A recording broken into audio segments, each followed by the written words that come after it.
Hello guys, welcome to ETC Techno BD. আশা করি আপনারা সবাই ভালো আছেন।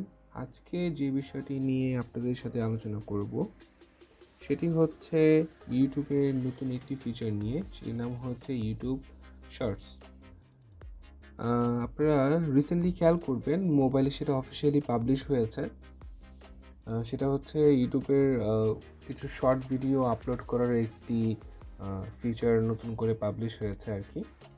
তো আমি যদি এটা কারোর সাথে এক্সাম্পল দিই, তাহলে আপনারা যেরকম টিকটকের ভিডিওগুলো দেখে থাকেন, শর্ট ভিডিও হয়, ঠিক তেমনই অন্যান্য প্ল্যাটফর্মের মতো ইউটিউবও নতুন একটি ফিচার অন করেছে, যেটিতে আপনি লেস দেন 60 সেকেন্ডসের ভিডিও ক্রিয়েট করতে পারবেন। তো সেটা নিয়ে আজকে আলোচনা করব, এবং সেটার ফ্রেম রেশিও কত হবে, সেটা কিভাবে প্রপার ওয়েতে আপলোড করবেন ইউজিং ইয়োর মোবাইল ফোন, তো সেটা নিয়ে আলোচনা করব। তো আশা করি ভিডিওটি শেষ পর্যন্ত দেখবেন। চলুন তাহলে ভিডিওটি শুরু করা যাক। অ্যাট ফার্স্ট আপনি আপনার ইউটিউবের পেজে চলে যাবেন। আপনার যে এখান থেকে আপনি আপলোড করতে যাচ্ছেন, দেখতে পাচ্ছেন নিচের পোর্শনে প্লাস সাইন নামে একটি অপশন আছে। সেটি ক্লিক করার পর দেখতে পাচ্ছেন তিনটি অপশন আসছে। তিনটি অপশনের মধ্যে আগে দুটি ছিল, 20টা শর্ট, সেটা একটি নতুন অপশন হিসেবে আসছে, ফিচার নতুন ইউটিউবের। তো সেটি আমি দেখাবো আজকে কীভাবে কী করবেন। তো সেটিতে যখন আপনি ক্লিক করবেন, তখন এরকম একটি ফেজ আসবে। সেটা হচ্ছে আমার ইউটিউবের চ্যানেল দেখতে পাচ্ছেন। আমি এখন ব্যাক ক্যামেরা অন করে রেখেছি। আপনি ফ্লিপ নামে যে রাইট টপ কর্নারে একটি অপশন দেখতে পাচ্ছেন, ফ্লিপ, সেটাতে আপনি ক্লিক করলে ফ্রন্ট ক্যামেরাটি ওপেন হয়ে যাবে। ঠিক আছে, সেটি আমি আর দেখাচ্ছি না। তারপরে অপশনটি আছে হচ্ছে স্পিড অ্যান্ড টাইমার। স্পিড হচ্ছে, আমি একটু দেখাচ্ছি, আপনার ভিডিওটি আপনি ফাস্ট করতে পারবেন, সুপার ফাস্ট করতে পারবেন, এদিক থেকে আপনি দেখতে পাচ্ছেন ভেরি স্লো অ্যান্ড স্লো করতে পারবেন। আর ওয়ান হচ্ছে নর্মাল মুড। ঠিক আছে। আর টাইমার যে ব্যাপারটি আছে, সেটি হচ্ছে আপনি আপনার ভিডিওটি স্টার্ট করতে যাচ্ছেন 3 second or 4 second or specific সেকেন্ডের পর। তো আপনি কোথাও মোবাইলটা রেখেছেন এবং আপনি চাচ্ছেন যে 3 সেকেন্ড বা 5 সেকেন্ড পর সেটি স্টার্ট হবে অটোমেটিকলি, তো সেখান থেকে আপনি এটা সেট করে দিতে পারেন। এটি একটা সুবিধা আছে আর কি। আমি যদি সেটার এক্সাম্পল দিই, আমরা যখন ছবি তুলি, তাহলে অনেকজন থাকে তখন সেটা আমি ফ্রন্টে রেখে যখন আমরা দূরে গিয়ে আমাদের পজিশনটি নেই, এবং সেটা অটোমেটিকলি যখন সেটি ক্যাপচার করে, আমরা সেটা টাইমার হিসেবে ইউজ করি। সেটাই হচ্ছে এই টাইমার ব্যাপারটা আর কি। আশা করি বুঝতে পেরেছি। এরপরে ব্যাপারটি হচ্ছে, নিজে দেখতে পাচ্ছেন রেড বাটনটি একটি আছে, রেড বাটনের উপরে দেখতে পাচ্ছেন একটি 15 সেকেন্ডসের একটি কথা লেখা আছে। সেটাতে যদি আপনি ক্লিক করেন, তাহলে সেটা অটোমেটিকলি 60 সেকেন্ডে কনভার্ট হয়ে যাবে। ইট মিনস হচ্ছে ইউটিউব আপনাকে ফার্স্ট 15 সেকেন্ডসের ভিডিও করার সাজেশন দিচ্ছে। যদি করতে পারেন তো বেটার, আর না হলে আপনি 60 সেকেন্ডও করতে পারেন এটা ক্লিক করে। ঠিক আছে। আর উপরে দেখতে পাচ্ছেন এটা 60 সেকেন্ড দেওয়ার পর এটা অটোমেটিকলি অ্যাড মিউজিক নামে একটা অপশন ক্রিয়েট হয়ে গেছে। সেখান থেকে আপনারা চাইলে যে কোনো মিউজিক এখান থেকে চুজ করতে পারেন। ইউটিউব সেই সুবিধা দিচ্ছে আপনাকে, অথবা এখানে সার্চ করতে পারেন। ঠিক আছে, সেই সুবিধাও আছে। আর ফেভারিটসে যে আপনি কোনো কিছু অ্যাডভান্স কোনো মিউজিক সেভ করে রাখতে পারেন, যেটা আমি এখনও করিনি। তো আপনি সেটা করে রাখতে পারেন ইজিলি ক্যাচ করার জন্য। তো এটি হচ্ছে এটার ম্যাটারটা। আর সেকেন্ড যে ব্যাপারটি হচ্ছে, এখান থেকে চুজ করার পর এখানে ক্লিক করার পর অটোমেটিকলি সেট হয়ে যাবে। এটা নিয়ে কোনো সমস্যা নেই। অথবা আপনি চাচ্ছেন আপনি এক্সিস্টিং আপনার মোবাইলে যে ভিডিওগুলো আছে, সেখান থেকে একটি ভিডিও আপনি এখানে আপলোড করবেন। তো সেখানে আপনি দেখতে পাচ্ছেন লেফট সাইডের বটম কর্নারে একটি আছে, সেটি হচ্ছে আপনার গ্যালারির মধ্যে আপনি যে কোনো একটি ভিডিও চুজ করতে পারবেন। সাপোজ আমি একটি ভিডিও এখান থেকে নিয়ে নিচ্ছি, আপনি সেটা ট্রিম করতে পারেন, ভিডিও ছোটো বড়ো করতে পারেন যেটুকু আপনার প্রয়োজন। অথবা আপনি চাচ্ছেন এই ভিডিওটা আপনি নেবেন না, আপনি চাচ্ছেন এখন একটি ইনস্ট্যান্ট একটি ভিডিও ক্রিয়েট করবেন। তো সেটি আমি দেখাই দিচ্ছি কীভাবে কী করতে হয়। ঠিক আছে। সাপোজ আপনি এখন ভিডিও স্টার্ট করতে যাচ্ছেন, তো রাইট যে পোর্শনটি আছে রেড কালারের, সেটাই একটু হোল্ড করতে হবে।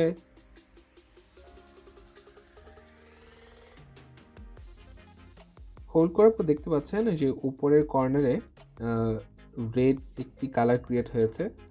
যতটুকু পর্যন্ত আপনি ভিডিও করবেন ততটুকু পর্যন্ত এটা ক্রিয়েট হতে থাকবে।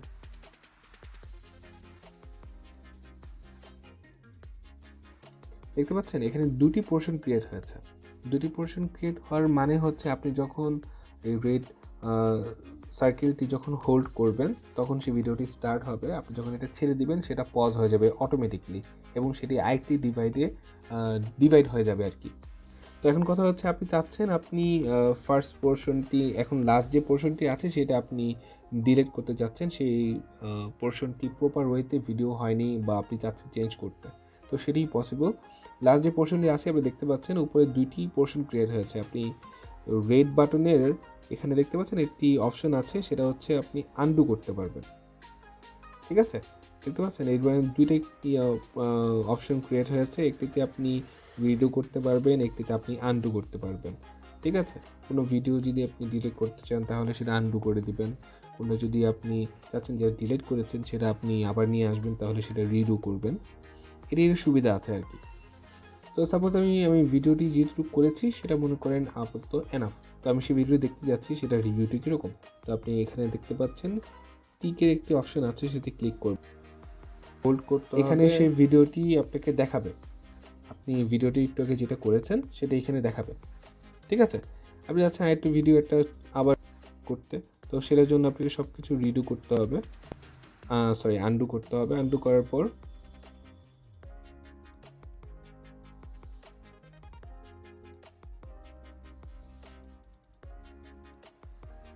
আপনি একটি কিছু সেকেন্ডের একটি ভিডিও করেছেন, আমি একটু দেখাচ্ছি করে। তারপর আপনি যখন সাপোজ এই ভিডিওটি আপনি ফাইনাল করতে চাচ্ছেন তো আপনি এটা রিভিউ করবেন। তো পর এখানে একটি ভিডিও যেটা আপনি একটু আগে করেছেন সেই ভিডিওটি এখানে আপনাকে রিভিউ করতে দিবে যদি ঠিক আছে কিনা বা কোনো কিছু আপনি অ্যাড করতে চাচ্ছেন কিনা। এখান থেকে আপনি মিউজিক অ্যাড করতে পারবেন, টেক্সট অ্যাড করতে পারবেন। টাইমলাইনের ব্যাপারটি হচ্ছে আমি দেখাচ্ছি আপনাকে। আর ফিল্টার তো নর্মালি আমরা এটার সাথে খুব ওয়েল নোন। ফিল্টার হচ্ছে নর্মালি ক্যামেরা আমরা যখন পিকচার কোনো কিছু ফিল্টার চেঞ্জ করতে চাই সেটাও আমি দেখাচ্ছি ওয়ান বাই ওয়ান।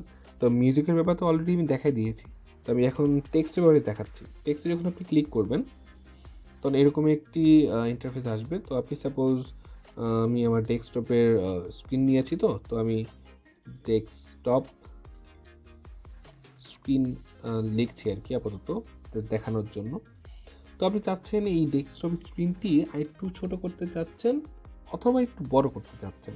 এই লেফট সাইডের যে পোর্শনটি আছে সেটাতে আপনি যদি হোল্ড করে সেটা ড্রাগ করেন আপার সাইড অ্যান্ড লোয়ার সাইড, সেটি ছোট বড় হয়ে যাবে। ঠিক আছে, এখন কথা হচ্ছে আপনি চাচ্ছেন এই ফন্টটা আপনি চেঞ্জ করবেন, আর ব্যাক সাইডে যে হাইলাইট করা আছে সেটা আপনি চাচ্ছেন না আপাতত। তো হাইলাইট না চাইলে সেটা হচ্ছে আপনি উপরের যে এই হাইলাইটের অপশনটি আছে সেটা দিয়ে আনডু করবেন, সেটা আপনার শ্যাডো ভার্সন চলে আসবে। ঠিক আছে, আপনি চাচ্ছেন এই লেখাটা আরেকটু আপনি একটু অ্যালাইনমেন্টটা চেঞ্জ করতে চাচ্ছেন, সেটাও পসিবল। দেখতে পাচ্ছেন অ্যালাইনমেন্ট চেঞ্জ হয়ে যাচ্ছে অটোমেটিকলি ক্লিক করার পর। আপনি চাচ্ছেন এই ফন্ট স্টাইলটি আপনি চেঞ্জ করবেন, আপনি এই ফন্টটি রাখতে যাচ্ছেন না। উপরে দেখতে পাচ্ছেন মার্কার নামে একটি ফন্ট আছে, আপনি এখানে ব্রাশ আছে, টাইপরাইটার আছে, ক্লাসিক আছে, আপনি যেটা চাচ্ছেন এখানে করতে পারবেন। সাপোজ আমি এখন লাইট রাখতে যাচ্ছি, সাপোজ লাইট আমার পছন্দ হয়েছে, তো আপনি চাচ্ছেন এই কালারটি একটু চেঞ্জ করবেন, ব্ল্যাক দিবেন, red or something blue purple এরকম কিছু দিতে যাচ্ছেন। ঠিক আছে, আমার মনে হয় এখানে ব্ল্যাকটাই ভালো দেখাচ্ছে আর কি। তো এটা যখন ডান হয়ে যাবে তো ওখানে ডান দিয়ে দিবেন। তারপর দেখতে পাচ্ছেন টাইম লাইনের একটি অপশন আছে, টাইম লাইনের অপশনটি ক্লিক করবেন। টাইম লাইনের ব্যাপারটা হচ্ছে কি, আপনি চাচ্ছেন এই ডেস্কটপের যে পোর্শনটি আছে সেটি আপনি আপনার স্ক্রিনের টপ কর্নারে অর বটম কর্নারে রাখতে চাচ্ছেন। ঠিক আছে, অর আপনি চাচ্ছেন এই ডেস্কটপ স্ক্রিন যে লেখাটি আছে সেই লেখাটি আপনি চাচ্ছেন হচ্ছে ভিডিওর স্পেসিফিক একটি পোর্শনে সেটা শো হোক। তো সাপোজ আমি দেখাচ্ছি এখন ভিডিওটি তো অনেক বড়, তো আমি চাচ্ছেন আপনি জাস্ট এই পোর্শনটাতেই ডেস্কটপ স্টার্ট হোক এখান থেকে লেখাটা আর শেষ হবে এখান থেকে। আমি একটু প্লে করে দেখাচ্ছি শুরু থেকে। তারপর চাচ্ছেন আপনি এটা এখানে শো হোক, সাপোজ এই পোর্শনটা জাস্ট শো হোক। আমি দেখাচ্ছি একটু প্লে করে, দেখতে পাচ্ছেন ডেস্কটপ স্ক্রিন এই লেখাটা জাস্ট এই জায়গাটাই শো হবে। মানে কথা হচ্ছে, মোরাল কথাটা হচ্ছে এরকম যে আপনি কোনো লেখা বা কোনো কিছু যদি অ্যাড করতে চান স্ক্রিনে, সেটাই আপনি স্পেসিফিক টাইমের জন্য যদি করতে চান সেটিও পসিবল, ইউটিউব আপনাকে সেটিও সেই ফ্যাসিলিটিগুলো দিচ্ছে। তো আশা করি আমি এই ডেস্কটপ স্ক্রিনের ম্যাটারটা সেটি বুঝাতে পেরেছি। তারপর হচ্ছে ফিল্টার্স তো আমরা অলরেডি অনেকেই আমরা জানি এই ফিল্টার্সের ব্যাপারে। কোনো কিছু চেঞ্জ করতে হলে নর্মালি কোনো কালার ইফেক্টই চেঞ্জ হবে আর কি। ফিল্টারের মোরাল কথাটা হচ্ছে এটা, একটু কালারটা চেঞ্জ করবে। বাট আমি মনে করি নর্মাল যে মোডটি আছে সেই মোডটি এখানে ভালো দেখাচ্ছে অন্য অন্য ফিল্টারের চেয়ে। যখন এটি ডান হয়ে যাবে, তখন আপনার সব কিছু যখন দেখছেন ওকে আছে, তখন আপনি এখানে নেক্সট ক্লিক করবেন। নেক্সট ক্লিক করার পর এরকম একটি পোর্শন আসবে। এটি আপনারা যখন নর্মালি ভিডিও যদি আপনারা মোবাইল দিয়ে আপলোড করে থাকেন কখনো, তখন দেখবেন এটা কিন্তু নর্মালি ভিডিও আপলোড, নর্মাল যে ভিডিওগুলো আমরা করে থাকি সেটার সাথে কিন্তু একটু ডিফারেন্ট। নর্মালি আপনি ভিডিও যখন আপলোড করেন তখন এখানে অনেকগুলো ব্যাপার থাকে, অনেকগুলো অপশন থাকে যেগুলো ওয়ান বাই ওয়ান আপনারা সেট আপ করেন। বাট এখানে জাস্ট খালি একটা দুটো অপশনই অ্যাভেলেবেল আছে। তো সাপোজ আপনি এখানে ক্যাপচার দিতে যাচ্ছে, এখানে আপনি শর্ট ভিডিওর জন্য কোনো কিছু দিতে যাচ্ছেন, আমি সাপোজ শো ডেস্কটপ স্ক্রিন দিচ্ছি, মানে সাপোজ এরকম দিতে যাচ্ছেন, ঠিক আছে। তো এখানে আপনি নর্মালি প্রাইভেট সেটা সিলেক্ট করে নেবেন, সিলেক্ট অডিয়েন্স, এটি কি কিডসের জন্য আর নন কিডসের জন্য এই ভিডিওটি, এজ রেস্ট্রিকশন থাকে সেটা অটোমেটিকলি দিয়ে দিবে। আর না হলে হয়তো বা আপনাকে যদি অ্যাডাল্ট কোনো ভিডিও হয়ে থাকে তাহলে সেটা অবশ্যই ইউটিউব অটোমেটিকলি সেটাকে করে নেবে। তো নিচে কিছু ইনস্ট্রাকশন দেওয়া আছে, সেটাও পড়ে নেবেন, ঠিক আছে। তো এটাই হচ্ছে, আপনি এখন আপলোড দেওয়ার পর অটোমেটিকলি সেটা আপলোড হয়ে যাবে। এটাই হচ্ছে মোরাল ওয়ে এবং প্রপার ওয়ে শর্ট ভিডিওটি আপলোড করার জন্য। তো আমি আশা করছি ভিডিওটি আপনাদের সবাইকে খুব ভালোভাবে বোঝাতে পেরেছি। যদি বুঝাতে পেরে থাকি তাহলে অবশ্যই সেটাকে সাবস্ক্রাইব এবং লাইক, কমেন্ট, শেয়ার দিয়ে আমাকে সাপোর্ট করবেন। And thank you so much ভিডিওটি শেষ পর্যন্ত দেখার জন্য।